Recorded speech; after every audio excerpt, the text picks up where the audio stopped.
Clean bowled అనుకుంటే ఆయన wicket మళ్లీ నిలబడినట్లే కనిపిస్తోంది. అవనిగడ్డ వైసీపీలో మళ్లీ ఆయన అభ్యర్థి కాబోతున్నారని పార్టీ వర్గాల్లో టాక్ నడుస్తోంది. సిట్టింగ్ ని తప్పించి కొత్త వారికి అవకాశం ఇవ్వాలనుకున్న అధినేత పునరాలోచనలో పడ్డారని చెబుతున్నారు. అవనిగడ్డ సీటుకు మచిలీపట్నం పార్లమెంట్ స్థానానికి లింకు కుదరకే మనసు మారిందా? మరో కారణం ఉందా?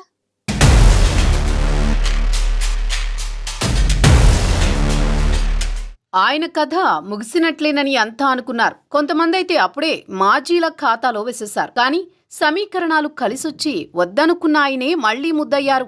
అవనిగడ్డ అసెంబ్లీ సీటు కోసం వైసీపీ అధినేత వైఎస్ జగన్మోహన్ రెడ్డి మార్పులు చేర్పులు చేపట్టారు.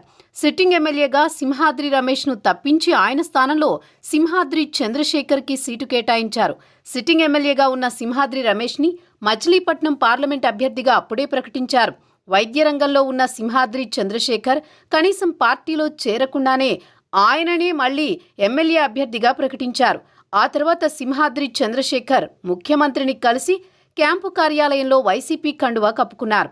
ఇదే సమయంలో ఆయన మీడియాతో మాట్లాడుతూ తాను వయసు రీత్యా ఎన్నికల్లో పోటీ చేయలేనని, తన కుమారుడు రామ్ చరణ్కు అవకాశం కల్పించాలని అధినేతను కోరినట్లు చంద్రశేఖర్ చెప్పడంతో అంత షాక్కి గురయ్యారు.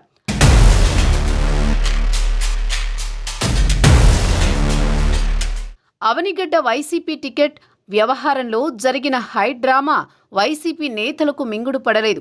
కనీసం పార్టీ నాయకులతో సంప్రదింపులు జరపకుండా, వారి అభిప్రాయాలు తెలుసుకోకుండానే చంద్రశేఖర్ తానే స్వయంగా తన కుమారుడి అభ్యర్థిత్వాన్ని ప్రకటించడం పార్టీ హైకమాండ్ ఈగోని హర్ట్ చేసిందని లోగుట్టులో టాక్ నడిచింది.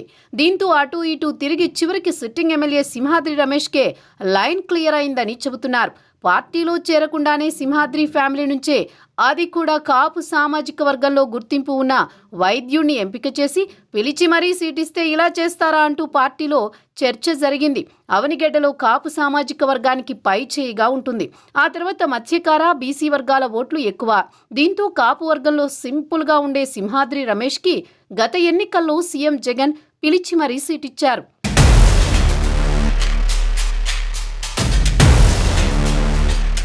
సిట్టింగ్కే మళ్లీ సీట్ ఇస్తారనుకున్నా ఈసారి పరిస్థితులు భిన్నంగా మారాయి. సింహాద్రి రమేష్కి సర్వే రిపోర్టుల్లో అంతగా సానుకూల ఫలితాలు రాలేదని సమాచారం. అయితే వివాదాలకు అతీతంగా సౌమ్యుడిగా ఉండడంతో ఆయన్ని మచిలీపట్నం పార్లమెంటు స్థానానికి పంపి అవనిగడ్డ స్థానానికి సింహాద్రి ఫ్యామిలీ నుంచే మరో వైద్యుణ్ణి తెరమీదకు తీసుకొచ్చినా ఫలితం లేకపోయింది. దీంతో ఇప్పుడు అవనిగడ్డ సీటును మళ్లీ సిట్టింగ్ ఎమ్మెల్యేగా ఉన్న సింహాద్రి రమేష్కే ఖరారు చేశారని చెబుతున్నారు. కాలం కలిసొస్తే ఎప్పుడు ఏదైనా జరగొచ్చంటారు.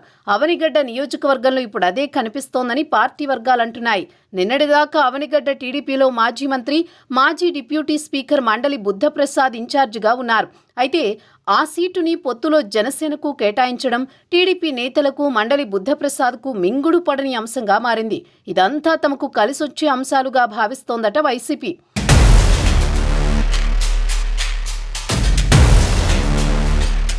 అవనిగడ్డలో జనసేనకు పెద్దగా పట్టు లేదని, దీనికి తోడు మండలి బుద్ధప్రసాద్ వర్గం కూడా అసహనంతో ఉండడంతో అది కూడా తనకు కలిసొచ్చే అంశంగా సింహాద్రి రమేష్ భావిస్తున్నారని చెబుతున్నారు.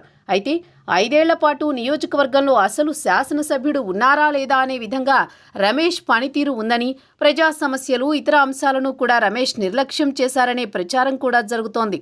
దీంతో అవనిగడ్డ ఓటర్ల తీర్పు ఎలా ఉండబోతోందన్న ఆసక్తి అందరిలో ఉంది.